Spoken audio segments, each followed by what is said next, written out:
From Simon and Schuster Audio, True at First Light, by Ernest Hemingway. Read by Brian Dennehy. Afterward by Patrick Hemingway.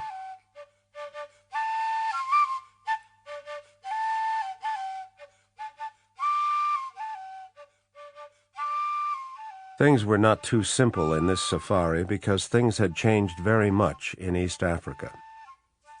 The white hunter had been a close friend of mine for many years.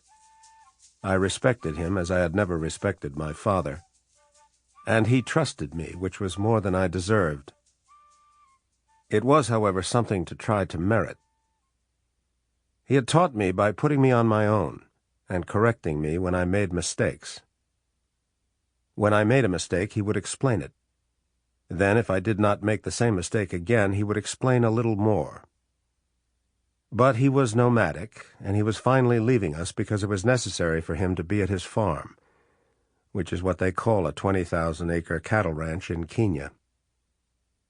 He was a very complicated man, compounded of absolute courage, all the good human weaknesses, and a strangely subtle and very critical understanding of people. He was completely dedicated to his family and his home, and he loved much more to live away from them. He loved his home and his wife and his children. Do you have any problems? I don't want to make a fool of myself with elephants. You'll learn. Anything else? No, everybody knows more than you, but you have to make the decisions and make them stick. Leave the camp and all that to Katie. Be as good as you can. There are people who love command, and in their eagerness to assume it, they are impatient at the formalities of taking over from someone else. I love command, since it is the ideal welding of freedom and slavery. You can be happy with your freedom, and when it becomes too dangerous, you take refuge in your duty.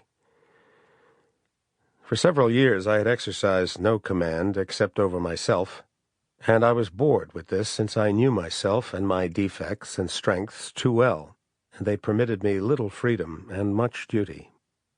Lately I had read with distaste various books written about myself by people who knew all about my inner life, aims, and motives. Reading them was like reading an account of a battle where you had fought, written by someone who had not only not been present, but in some cases had not even been born when the battle... Sample complete. Ready to continue?